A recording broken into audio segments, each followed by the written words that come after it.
Hello everyone. परत एकदा मी तुमचं सर्वांचं स्वागत करतोय माझ्या यूट्यूब चॅनलमध्ये, ज्याचं नाव आहे शिरसार्थ सायन्स हब. विद्यार्थी मित्रांनो, आज आपल्याला स्टँडर्ड 8 सब्जेक्ट जनरल सायन्समधला चॅप्टर 2 हेल्थ अँड डिसीजमधला लेक्चर 2ला सुरुवात करायची आहे. याआधी आपण फर्स्ट लेक्चर अभ्यासलेला आहे, ज्याच्यामध्ये आपण हेल्थ, डिसीज आणि टाईप्स ऑफ डिसीज याचा अभ्यास केलेला आहे. आता लेक्चर 2मध्ये आपल्याला ज्याचा अभ्यास करायचा आहे that is the infectious disease. आता what is the infectious disease, याची डेफिनेशन, याची माहिती आपण आधीच्या लेक्चरमध्ये घेतलेली आहे. The disease which can be spread from patient to the healthy person through contaminated air, water, food or vector are called as infectious disease. आता इथे त्यांनी आपल्याला एक चार्ट दिलेला आहे आणि या चार्टमध्ये 5 इन्फेक्शियस डिसीज दिलेले आहेत. त्याच्यामध्ये आपल्याला त्याच्या आजार कोणत्या पॅथोजनपासून होतो, त्याचं मोड ऑफ इन्फेक्शन कशा प्रकारे आहे, सिम्पटम कोणते आहेत आणि प्रिव्हेन्शन आणि ट्रीटमेंट कोणती आहे, याचा अभ्यास आपल्याला या लेक्चरमध्ये करायचा आहे. आता याच्यामध्ये नेम ऑफ डिसीज, एक म्हणजेच रोगाचे नाव, सेकंड पॅथोजन म्हणजे ज्याला आपण कारक म्हणतो, third one that is the mode of infection means संक्रमणाचे माध्यम, देन सिम्पटम मीन्स त्याला आपण मराठीमध्ये लक्षणे म्हणतो, आणि सर्वात शेवटचा कॉलम आहे प्रिव्हेन्शन अँड ट्रीटमेंट म्हणजे उपाय व उपचार. तर सर्वप्रथम आपण हा पहिला डिसीज जो आहे त्याचा अभ्यास करूया. ट्युबरक्युलोसिस, ज्याला आपण TB सुद्धा म्हणतो, याला मराठीमध्ये क्षयरोग असं म्हटलं जातं. पॅथोजन, या TB आजार ज्या पॅथोजनपासून होतो त्याचं नाव आहे mycobacterium tuberculi. Look at this. आता मोड ऑफ इन्फेक्शन हा कोणत्या माध्यमातून होतो, कशा प्रकारे याचं संक्रमण होतं.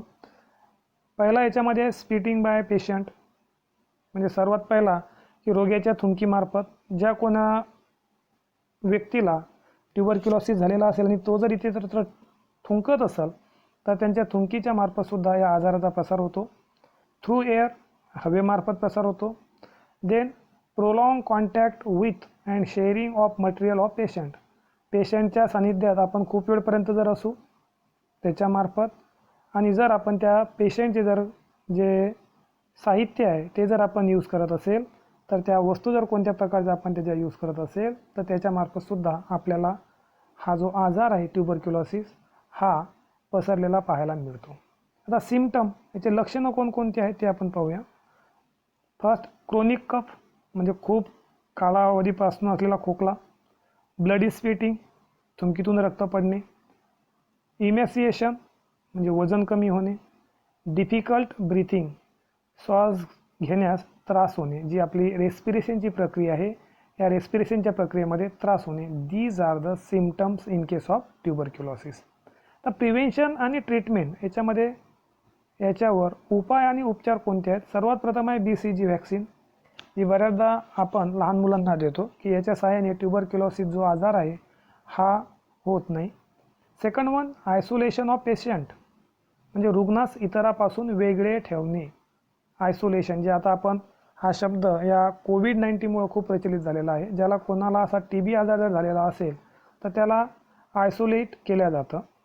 Third one, regular medication like dot.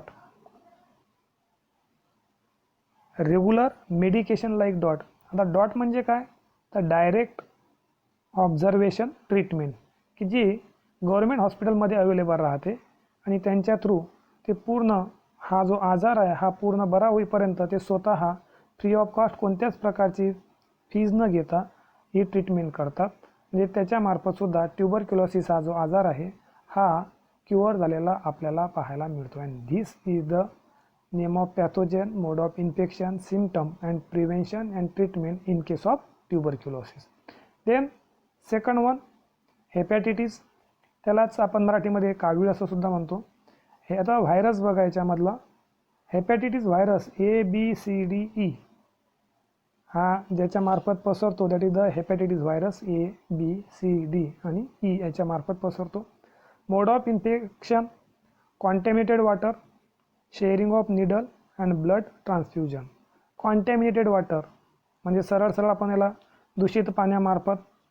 त्याच्यानंतर शेअरिंग ऑफ निडल, जर इंजेक्शनची जी निडल राहते ती जर एखाद्या हेपॅटायटिस झालेल्या जर व्यक्तीला इंजेक्शन दिलेलं असेल आणि तीच निडल परत हेल्दी पर्सनला जर इंजेक्शन देण्यासाठी जर यूज केल्या गेली तर त्या व्यक्तीला हा आजार होतो. आणि ब्लड ट्रान्सफ्युजन, हे जर एखादा व्यक्ती हा हेपॅटायटिसग्रस्त असेल आणि त्याचं जर ब्लड दुसऱ्या व्यक्तीला जर दिलं गेलं तर त्यामार्फतसुद्धा आपल्याला हा आजार स्प्रेड झालेला पाहायला मिळतो. त्याचे सिम्पटम कोणकोणते आहेत ते आपण पाहूया. Symptom in case of hepatitis: anorexia first, म्हणजे याच्यामध्ये भूक मंदावणे, येलो युरिन म्हणजे गर्द पिवळी लघवी होणे, जनरल वीकनेस थकवा येणे, नौसिया मळमळ होणे, ओमेटिंग उलटी होणे, अँड ग्रे स्टूल म्हणजे जी विष्ठा आहे ही राखाडी रंगाची होणे. These are the symptoms in case of hepatitis. तर प्रिव्हेन्शन आणि ट्रीटमेंट याच्यामध्ये बघा, प्रिव्हेन्शन आणि ट्रीटमेंटमध्ये पहिला ड्रिंकिंग बॉईल वॉटर म्हणजे पाणी नेहमी उकळून आणि गाळून प्यायचं आहे. नंतर प्रॉपर क्लिनिंग ऑफ हँड्स, आपण जेव्हा जेव्हा स्वच्छतागृहाचा वापर करू तेव्हा आपले हात नेहमी आपण स्वच्छ करायचे आहे. हा प्रिव्हेन्शन आणि ट्रीटमेंटचा भाग आपल्याला हेपॅटायटिसमध्ये पाहायला मिळतो. Then third one, look at this dysentery. हा जो आजार आहे याला आपण मराठीमध्ये अतिसार असं सुद्धा म्हणतो. आता याच्यामध्ये हा कोणत्या पॅथोजनमार्फत स्प्रेड होतो ते बघूया. Bacteria, virus, shigella, bacilli, then entamoeba histolytica. These are the pathogen from which this disease, that is the dysentery, can be spread. Then mode of infection. The mode of infection जर बघितलं तर contaminated water and food दिलेलं आपल्याला contaminated food and water, की दूषित अन्न आणि दूषित पाणी याच्यामार्फत हा आजार स्प्रेड झालेला आपल्याला पाहायला मिळतो. याचे सिम्पटम जर पाहिले तर वॉटरी स्टूल, पेन इन ॲबडॉमेन म्हणजे पोटदुखी आणि एकदम पाण्यासारखे पातळ जुलाब या आजारामध्ये होतात. Then prevention and treatment: drinking of boiled water, proper storage of food and ORS consumption. हे सर्वात महत्त्वाचं, पाणी उकळून आणि गाळून प्यावे, अन्न नेहमी झाकून ठेवावे, आणि जर एखाद्या पेशंटला जर हा आजार जर झालेला असेल तर मग अशा वेळेस त्याला ठराविक कालावधीनंतर ORS दिल्या जावं. ORS म्हणजे काय हे आपण प्रिव्हियस स्टँडर्डमध्ये चांगल्या प्रकारे अभ्यास केलेला आहे आणि त्याच्या सहाय्याने त्या पेशंटला त्याच्या बॉडीमधली जी वॉटर लेवल आहे ती मेंटेन करण्यास मदत होईल. And this is the in case of that is the dysentery. त्याच्यामधले pathogen, mode of infection, symptom आणि प्रिव्हेन्शन आणि ट्रीटमेंट आपण पाहिलेलं आहे. आता आपल्याला ज्याचा अभ्यास करायचा आहे दॅट इज द कॉलरा. तर कॉलरा जो आजार आहे याचा पॅथोजन आहे vibrio cholerae. Then mode of infection through the contaminated food and water, दूषित अन्न आणि दूषित पाण्यामार्फत होतो.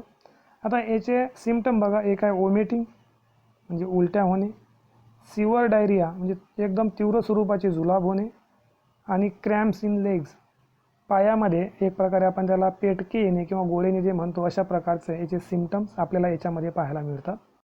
आता याचे प्रिव्हेन्शन आणि ट्रीटमेंट कोणती आहे तर याच्यामध्ये पहिला जो आहे that is the following hygienic practices, जे स्वच्छता राखावी पहिला भाग.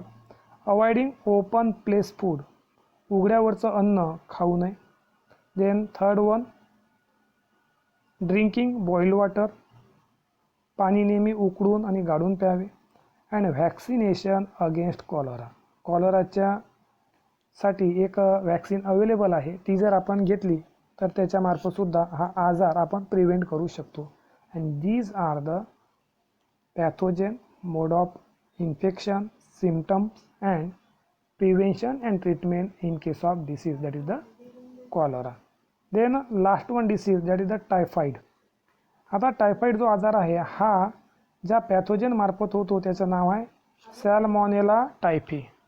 आता mode of infection that is the contaminated food and water, की दूषित अन्न आणि दूषित पाण्यामार्फत हा आजार स्प्रेड होतो. तर सिम्पटम कोणकोणते याचे ते पाहूया. पहिला आहे ॲनॉरेक्झिया म्हणजे भूक मंदावणे. सेकंड वन हेडॅच म्हणजे डोकेदुखी. Third one rash on abdomen, पोटावर पुरळ उठणे.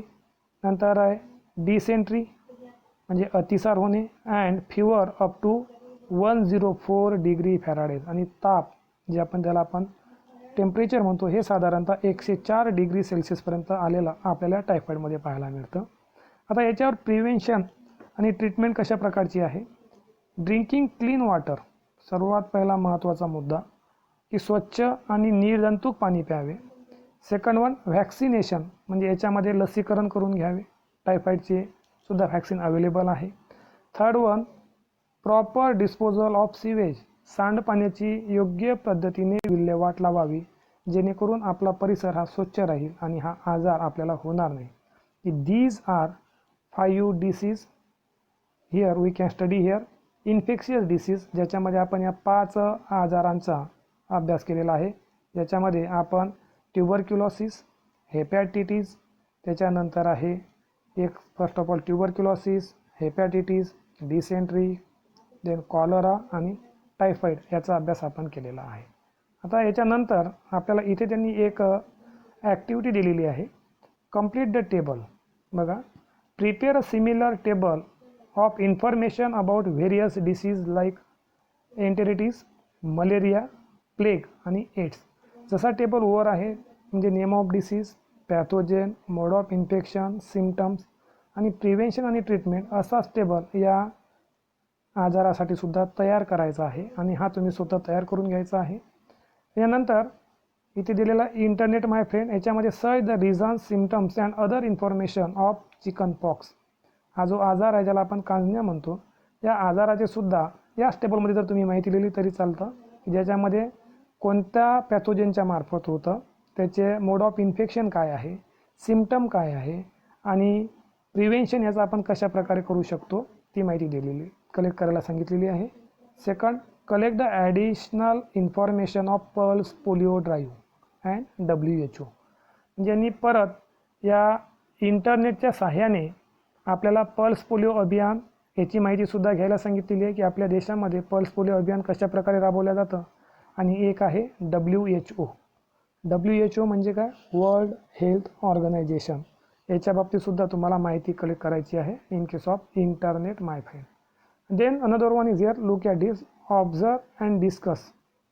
इथे तुम्हाला एक आकृती दिलेली आहे, एक चित्र दिलेलं आहे, पिक्चर आहे, ज्याच्या सहाय्याने त्यांनी तुम्हाला असं म्हटलेलं आहे की ऑब्झर्व आणि याच्यावर तुम्ही डिस्कस करा. आता याच्यामध्ये परिसरातील अस्वच्छता या पूर्ण याच्यामध्ये तुम्हाला परिसरातील अस्वच्छता त्यांनी दाखवलेली आहे आणि हे ऑब्झर्व केल्यानंतर त्यांनी तुम्हाला 2 प्रश्न विचारलेले आहे.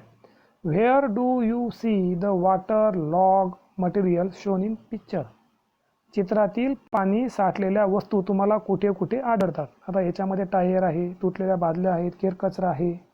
इथे कुठे तुम्हाला अशा प्रकारचं पाणी साठलेलं ज्या वस्तू तुम्हाला कुठे आढळतात ते तुम्हाला लिहायचं आहे. आणि दुसरा आहे, which hazards do you anticipate with the help of picture. या चित्रावरून तुम्हाला धोक्याची कोणती कल्पना येते. आता सरळ सरळ आहे, पाणी जर साठलं तर याच्यावर काय तयार होतं ते सुद्धा मी तिथे दिलेलं आहे. ते सुद्धा तुम्ही स्वतः याचा अभ्यास करून लिहायचा आहे की जेणेकरून तुम्हाला चांगल्या प्रकारे याची माहिती मिळेल. आणि इथे आपण आज सेकंड लेक्चर कंप्लीट केलेलं आहे की ज्याच्यामध्ये आपण इन्फेक्शियस डिसीजचा अभ्यास केलेला आहे. ज्याच्यामध्ये ट्युबरक्युलोसिस, हेपॅटिटिस, डिसेंट्री, कॉलरा आणि टायफॉईड हा विस्तृत प्रमाणात समजून घेतलेला आहे. तर याचा व्यवस्थित अभ्यास करा. थँक्यू.